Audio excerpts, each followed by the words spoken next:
Saludamos al doctor Salim Saidán, un distinguido constitucionalista, profesor de la Universidad Católica de Ecuador. El tema está planteado por el gobierno. Le quedan 27 días a la Asamblea Nacional resolverlo y si no lo hace, entrarán por el Ministerio de la Ley. Doctor Saidán, iniciamos este diálogo preguntándole si nuevamente se justifica el carácter de económico urgente para tratar temas tan delicados y amplios para el país. Un buen día, estimados Gustavo y Rosana, gracias por la invitación. Yo lo que le podría decir es que estos dos proyectos de ley de urgencia económica han sido redactados con más rigor técnico que lo que solía ser la Secretaría Jurídica de la Presidencia de la República en anteriores ocasiones. De hecho, observo yo que justifican en base a jurisprudencia de la Corte Constitucional tanto la unidad de materia como la urgencia económica. Usted recordará, Gustavo, que tuvo problemas del Ejecutivo con la Ley de Integridad Pública y con anteriores leyes que fueron declaradas inconstitucionales por la Corte, particularmente por tener vicios de forma, por no cumplir con la unidad de materia, la urgencia económica. Y en este caso han tenido mucho más cuidado. Y debo reconocer algo en el equipo de la Secretaría Jurídica de la Presidencia. El incorporar el equipo al equipo de asesores, al doctor Enrique Herrería, al abogado Aldrin Gómez, a la doctora o a la abogada Cristina Pazmiño, me parece que da cuenta de que quieren hacer las cosas mejor en el campo jurídico. Sin embargo, sí cuestiono algo en particular. Yo sí creo que es una maniobra para esquivar los controles constitucionales de esto de declarar primero el estado de excepción, porque sí, porque ya nos hemos acostumbrado a tener estado de excepción todo el tiempo, dejó de ser de excepción y ya se normalizó. ¿Con qué fin? Con el único fin de poder presentar más de un proyecto de ley de urgencia económica. Se puede presentar solo uno, porque obviamente el tratamiento es de un mes. Y en este caso me parece que es una maniobra que sí repudio el que se haya declarado primero el estado de excepción para poder presentar a la vez dos proyectos de ley de urgencia económica, como usted dice, se tendrían que discutir, aprobar o rechazar en un mes. Entonces, ¿tendrán el tiempo suficiente para el debate legislativo? Yo creo que no.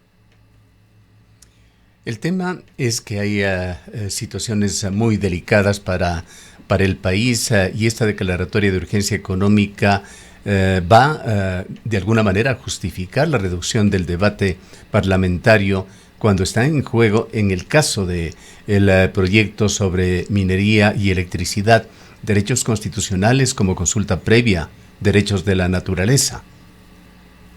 Efectivamente. Ahí vienen los problemas, ¿no? Yo sí pongo más reparos a las reformas a la ley de minería, a la reforma a la ley orgánica del sector eléctrico. La verdad me parece que en esos dos campos se está utilizando la excusa de que quieren volverse más eficientes a esos sectores. Lo que están haciendo es cumpliendo con la sentencia que se expidió hace poco por parte de la Corte respecto a la excepcionalidad de la inversión privada en el sector eléctrico, ¿sí? Y que en términos económicos resulta beneficioso concesionar, porque en este caso el Estado no ha demostrado eficiencia en el manejo de sectores estratégicos, ¿sí? Yo creo que primero ahí el error está en que dicen el equipo de defensa de la Secretaría Jurídica que en casos de estiaje eh, se debería concesionar y buscar la eficiente gestión del sector privado en apoyo a el gobierno que podría asumir el sector estratégico con el apoyo del sector privado, ¿sí? Pero yo sí creo que este tipo de asuntos se tenían que haber discutido primero en un proyecto de ley ordinario, ¿sí? En este caso, a pesar de que hacen un buen esfuerzo, tengo que reconocerlo para justificar la urgencia económica, me parece que es forzado, es forzado. Les han puesto en aprietos al equipo jurídico desde la presidencia para justificar lo injustificable, ¿no? Difícil justificar que este tipo de asuntos que no han sido atendidos durante varios años ahora sean de urgencia económica, ¿sí? Y me parece que por eso hay que tener mucho cuidado de que las concesiones mineras no sacrifiquen el control ambiental. Me parece que ese es el riesgo mayor en este caso, que por buscar inversión en el ámbito minero, buscar inversión en el ámbito eléctrico, posiblemente se flexibilice los controles y se busquen eliminar ciertas certificaciones o flexibilizarlas para que todo sea más ágil, pero sacrificando algo muy importante, la protección de la naturaleza. Doctor Saidam, muy buenos días. Quizás aquí una pregunta importante es si estos cambios que se hacen a la ley de minería, que creo que son 8 en total, quizás el más preocupante, de cambiar la licencia ambiental por una autorización, realmente pueden ser considerados como económicos urgentes. Yo creo que este es un análisis importante por el antecedente que usted ya nos comentó respecto de cómo se han venido dando las leyes anteriores. Reformar la ley de minería, 8 cambios a la ley de minería, ¿puede considerarse como económico urgente? Yo creo que no. Definitivamente lo que quieren es cambiar algunos aspectos, ¿no? Por ejemplo, aplicables para la etapa de exploración y explotación minera, ¿no? En ese caso, lo que están tratando es de abreviar los procesos de concesión minera, supuestamente para incentivar la inversión privada. Pero yo sinceramente veo ahí que se queda corta la argumentación. Insisto, han hecho un buen esfuerzo en el equipo jurídico, pero yo no veo la urgencia económica. ¿Y esto Yo puede ser definitivamente, declarado inconstitucional? yo creo que la Corte Constitucional, al menos en este, va a poner observaciones. Y yo lo que eh, preveo es que la Corte Constitucional puede dar paso al proyecto de ley de urgencia económica relacionado con los GATS. Me parece importante, estoy de acuerdo con ese proyecto, pero no estoy de acuerdo con este proyecto de ley que no se justifica desde la urgencia económica. Puede ser que en el sector minero hagan falta ajustes para fomentar, promocionar la inversión, sobre todo la inversión extranjera. Sin embargo, creo que se están incorporando algunos temas que no tienen la urgencia económica. Por ejemplo, esto el clúster, me parece que se maneja mucho en comercio exterior, quieren implementarlo en el sector minero, ¿no? Ujú. ¿Sí? Y en este caso, estos clústeres de mineros integrales em, quieren ser fomentados para que se puedan utilizar en cuanto al sistema de interconexión eléctrico, para la infraestructura, en cuanto al abastecimiento de combustibles. Pero eso, ¿qué tiene de urgencia económica? ¿Qué tiene de Además, urgencia desde el punto de económica? vista técnico, doctor Saidán, esto de los clústeres que son en buen romance concentrar actividades, no entendemos cómo puede darse con la minería Ujú. que se encuentra repartida a lo largo y ancho del país, o se refiere a generar zonas mineras y tratar de concentrar allí la actividad minera. Habrá que ver qué es lo que piensa realmente el gobierno sobre eso.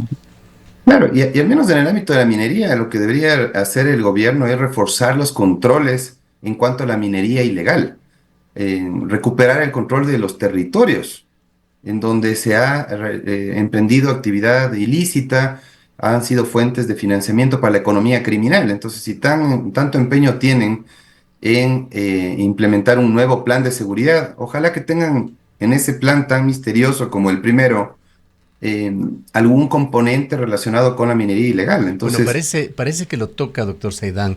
La intención, si no nos equivocamos, en la lectura que hemos hecho de el proyecto, es el de convertir a la minería ilegal en minería artesanal para que pague impuestos. Esa es la lectura que nos ha dejado. ujú, sí, posiblemente esa sea la intención del gobierno.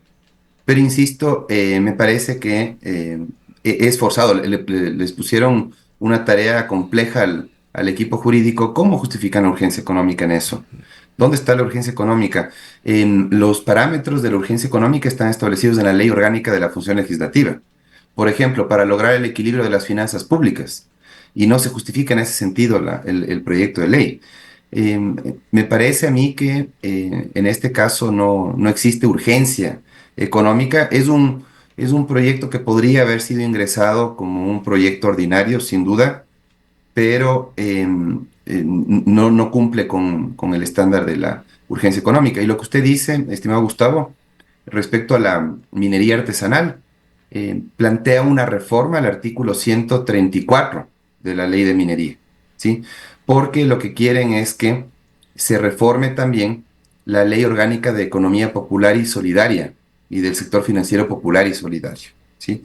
Y lo que quieren, como usted dice acertadamente, es que hayan emprendimientos unipersonales, familiares, domésticos, que hayan actividades de minería artesanal que utilicen maquinaria con capacidades limitadas de carga, pero que sustituyan a la minería ilegal, ¿no? Entonces, Siempre queda allí la inquietud de la rigurosidad que se tenga desde el punto de vista ambiental, pues uno de los gravísimos problemas de la minería ilegal es la falta absoluta de observancia de normas. Ojalá, si se hace esa transición desde el punto de vista de los impuestos, se haga énfasis también en el tema de ser rigurosos con el cumplimiento de normas ambientales. bueno, lo que dice esa reforma al artículo 134 de la ley de minería es que justamente ellos se sometan al régimen especial de pequeña minería y que pone énfasis del proyecto en que deben cumplir íntegramente con los requisitos técnicos, ambientales, económicos, administrativos que ya están establecidos en la ley.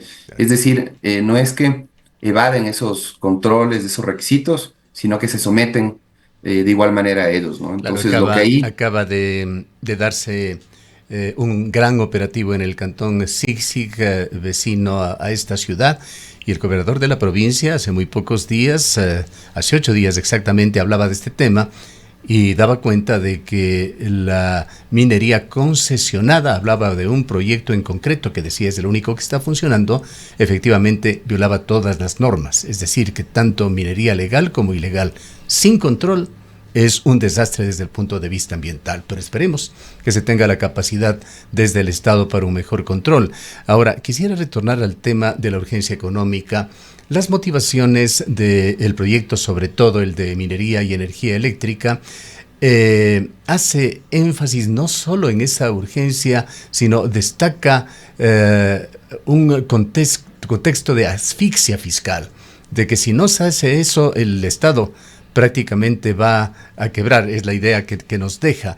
Y sobre esto, partiendo de esos enfrentamientos, de esas enormes tensiones que se han creado entre el Ejecutivo y la Corte Constitucional, le pregunto a usted, como constitucionalista, ¿en dónde están esos límites constitucionales para eventualmente evitar que la urgencia económica o esa asfixia económica se convierta en un mecanismo de presión política sobre los legisladores? Sí, lo que ha hecho la, la presidencia de la República es justificar de manera diferenciada la urgencia económica en cuanto a la reforma a la ley de minería y lo que tiene que ver con el sector eléctrico, ¿no? Entonces dice que, por ejemplo, la agilización de permisos y reducción de costos de transacción, ¿sí? Se enfrentan a una rigidez procedimental y cuellos de botella administrativos, así lo andan diciendo en medios de comunicación, justamente Cristina Pazmiño, la subsecretaria de Normativa y Patrocinio, y Aldrin Gómez, que es el subsecretario jurídico, el segundo a bordo después de Enrique Reía, ¿no? Entonces, dice que existe una alta complejidad para desarrollar la etapa de exploración y eso es un obstáculo desproporcionado que genera demoras injustificadas, duplicidad de trámites y que estos retrasos afectan la viabilidad de los proyectos mineros y que desalientan la inversión privada. Eso es lo que colocan en la justificación, ¿no? Sin embargo, yo sí creo que la urgencia económica tenía que haber sido justificada de acuerdo a la ley de la función legislativa.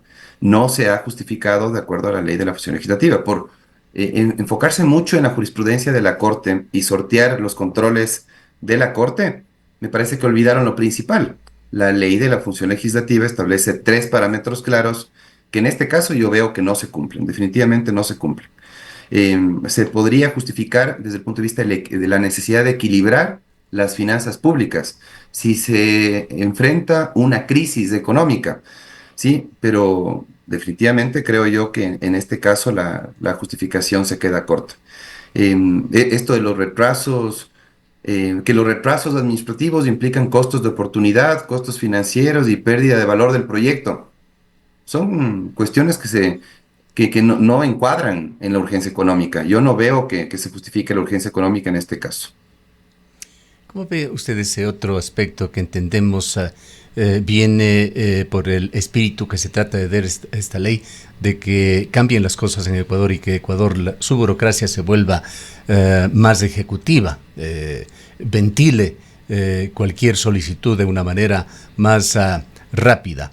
Es decir, la urgencia que se pone no es solamente para los legisladores, sino a futuro a través de esta ley, urgencias a la autoridad del agua, urgencias al Ministerio del Ambiente con plazos muy estrictos y perentorios, bajo incluso la amenaza de que si hay algún funcionario que no cumple con los plazos será despedido. Es decir, hacer análisis de carácter técnico que pueden ser complejos y delicados. Lo hemos visto ya aquí en Quimsacocha con una pistola atrás.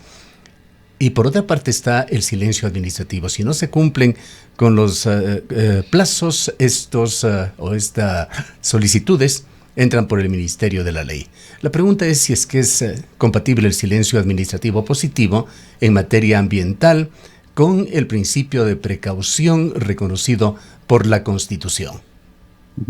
Exactamente. Usted ha topado un tema fundamental, estimado Gustavo. La licencia ambiental es clave por los principios de precaución y de prevención, que están establecidos justamente en la Constitución, ¿no? Me parece que es del artículo 73 y 398 más o menos de la Constitución, los que regulan tanto el principio de prevención como el de precaución. Precaución es actuar aunque no haya evidencia científica, prevención con evidencia científica. Y me parece que esos principios justamente se sacrifican. Así que la Corte va a poner observaciones en ese sentido, con fundamento en esos principios que han sido desarrollados en varias sentencias del caso del Bosque Los Cedros, el caso del río Monjas. Va a utilizar precedentes constitucionales, sin duda, para no dar paso posiblemente a este proyecto de ley. Porque, ¿qué es lo que me preocupa a mí? La flexibilización que le comentaba, que puede sacrificar el control ambiental, sobre todo en una de las dos etapas, en la etapa de explotación, que es la que más me preocupa.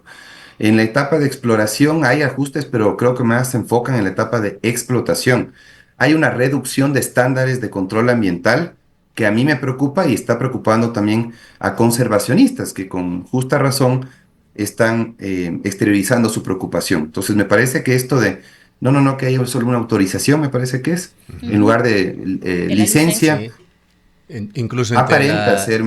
entre la fase de exploración y la fase de explotación, en ese intermedio existían normativas muy sólidas por cumplir. Entre ellos están estas consultas que tienen que hacerse a las comunidades. Se dice que ya no habrá ningún trámite. Si empezó la explotación, automáticamente si empezó la exploración, automáticamente va a la explotación el proyecto. Claro, efectivamente, antes había la exploración inicial y luego había la etapa de la exploración avanzada. Ahora se dice que únicamente habrá la etapa de exploración y de ahí inmediatamente la de explotación. Esto lleva a una disminución importantísima de los controles y de una revisión ya de la actuación real de las transnacionales, sobre todo en los distintos proyectos. Efectivamente, estimada Rosana, creo que el problema principal es que por buscar agilidad están sacrificando los controles ambientales. Y en este caso, claro, lo venden bien al proyecto en el sentido de se necesita más inversión extranjera, se necesita reactivar la economía, se necesita ser atractivos para los inversionistas, pero cuidado con sacrificar a nuestra población y a nuestra naturaleza, porque usted también tiene algo que es importante destacar, Rosana.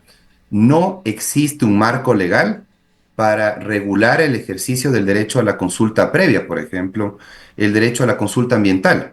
Es un vacío que no han atendido en varios periodos legislativos en la Asamblea. no se preocupan por regular el ejercicio del derecho a la consulta hace varios años. Usted tiene establecido en la Constitución el famoso derecho a la consulta previa, el derecho a la consulta ambiental, el derecho a la consulta prelegislativa.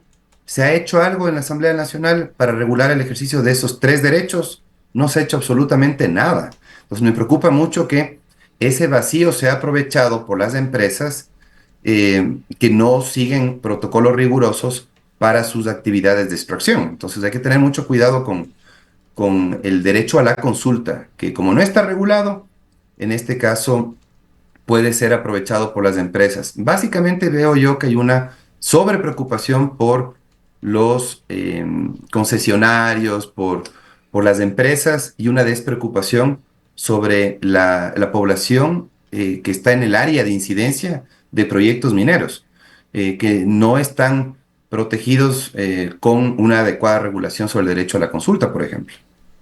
Doctor Saidán, y sobre ese tema de realizar o de obligar a realizar a los propios funcionarios del gobierno, autoridad del agua, Ministerio del Ambiente, análisis técnico bajo presión con plazos perentorios, teniendo en cuenta de que hace momentos hacía alusión a Quimsacocha, aquí varios años le tomó a la Universidad de Cuenca, a expertos internacionales, por allí está un importante informe denominado Kuiper, a Etapa, la empresa de agua potable de Cuenca, para determinar la existencia de aguas subterráneas, que fue algo fundamental en el caso de Quimsacocha. ¿Cómo lo van a hacer en 30 días? Es la parte que nos preocupa, pero vayamos desde el punto de vista legal y constitucional.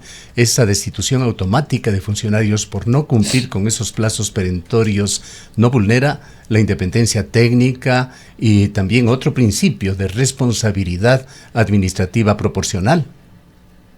Totalmente, totalmente. Son fundadas esas preocupaciones que han transmitido en el sector técnico, ¿no? Particularmente porque yo creo que este informe técnico, que debería presentarse en varios y que debería tener varios componentes, busca supuestamente abreviar los periodos de exploración inicial, exploración avanzada, que justamente mencionaba Rosana, y el de evaluación económica integral. Dice que eso puede durar 10 años, 12 años, pero a ver, ¿el problema es de normativa o de una ineficiencia institucional? Yo creo que si realmente están viendo ineficiencia institucional, lo que deben hacer es poner a gente más competente en los ministerios, ¿sí? A no, no poner a gente improvisada. Este gobierno se ha caracterizado justamente por poner como cabeza de las instituciones a personas sin experiencia que vienen recién graduados a asumir instituciones importantes. Entonces, me parece que la falla está en no rodearse de un equipo técnico sólido que pueda dar respuestas más ágiles al sector empresarial sin dejar desprotegida a la población del área de incidencia, como repito. Entonces, desde el punto de vista de la economía, ¿qué es lo que hace el presidente de la República? Dice que hay una fragmentación administrativa, que es innecesario dividir en estas etapas la exploración, ¿sí? Que eso es un riesgo regulatorio que justamente hace que no se invierta en nuestro país y que esa falta de previsibilidad regulatoria es lo que ahuyenta la inversión. Sin embargo, yo no veo que esta reforma reduzca el riesgo que tienen los inversionistas. Yo creo que el presidente de la República se preocupa demasiado del ámbito económico y no se preocupa de la inestabilidad política, que es lo que también ahuyenta a los inversionistas. En el ámbito político tenemos total inestabilidad justamente porque ni siquiera este gobierno respeta el ordenamiento jurídico. ¿Cómo va a pedir que el resto de actores se sometan al ordenamiento jurídico si muchas veces hemos visto atropellos a la Constitución, a las leyes de la República por parte del propio gobierno?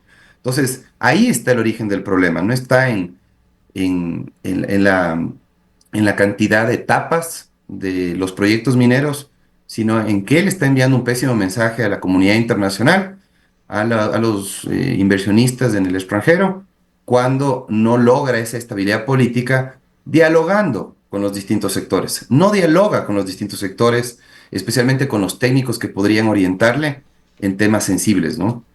Exactamente. Ese espíritu del proyecto en donde prima la urgencia económica antes que el consenso social no es buen consejero en el largo plazo. Y a propósito de esto, ¿cómo afecta el proyecto a la naturaleza deliberativa de la consulta previa, libre e informada? Afecta sin duda porque por lograr inversión productiva y hacer que la infraestructura habilitante logre estándares de competitividad, se está sacrificando justamente derechos de la naturaleza y derechos de las comunidades.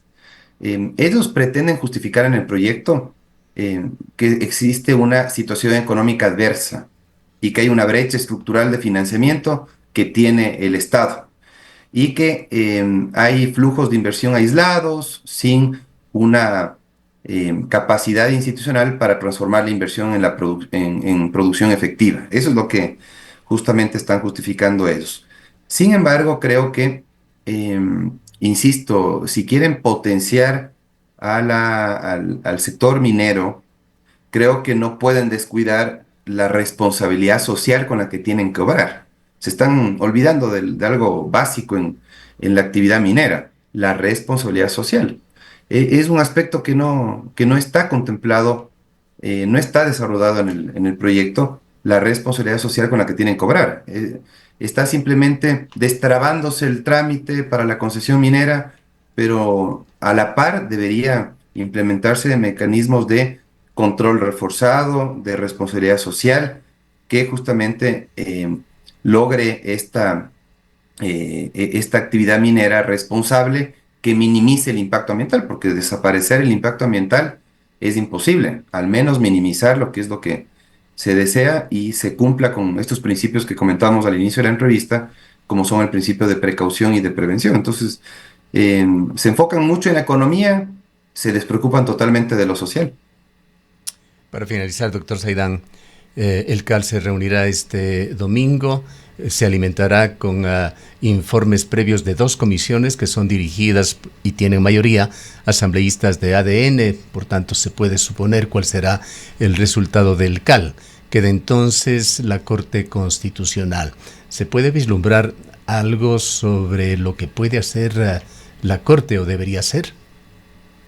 Yo creo que la Corte Constitucional está integrada por profesionales que vienen de la academia, que han demostrado cierta independencia. Me preocupa un par de jueces de la Corte, un par de jueces de la Corte que ustedes han visto han salvado sus votos, no están votando con la mayoría, y ahí más o menos se puede ubicar a quienes tienen cierto alineamiento con el gobierno, pero son 2. Entonces yo sí creo que sí va a contar con una mayoría para poner freno a este proyecto relacionado con el ámbito minero. Tal vez yo lo que estoy, digamos, preveyendo es que va a venir una sentencia de declaratoria de inconstitucionalidad parcial con respecto al ámbito minero y tal vez se dé paso al sector eléctrico para que no eh, se, se afiance esta idea de que hay un obstruccionismo en la Corte. Tal vez termine dando paso al ámbito eléctrico, pero no al ámbito minero que presenta riesgos en cuanto a los derechos de la naturaleza y a los derechos de las comunidades. Entonces yo sí creo que posiblemente la Corte se anime a declarar inconstitucional por el fondo solamente la parte de minería y salve la parte del sector eléctrico, insisto, para no ser vista como una corte obstruccionista. Porque ya es previsible lo que va a pasar en el legislativo. No van a topar la esencia del proyecto y hemos visto que hay muy poco debate legislativo, muy poco rigor técnico. En los debates se dedican al intercambio de insultos antes que a un debate serio, informado, invitando a expertos. Ojalá que al menos en las comisiones inviten no solamente a expertos del sector gubernamental, sino expertos independientes, porque lastimosamente lo que estamos viendo en los medios de comunicación, salvo medios independientes como el de ustedes, es que están en gira de medios el subsecretario jurídico de la presidencia, la subsecretaria de normativa y de patrocinio, pero se les da poco espacio a los independientes que deberían tener también una voz crítica para que se hagan los ajustes que se necesitan a este proyecto, a estos proyectos, para que no se aprueben con inconstitucionalidades. Y yo sí veo que son bastante necios en el sector oficialista y blindan sus proyectos con esta gira de medios en la que solamente se presentan las bondades y no son receptivos con las críticas fundadas que pueden hacer los expertos que manejan estos temas. Bien, muchísimas gracias por haber estado con nosotros. Gracias, estimados Gustavo y Rosana.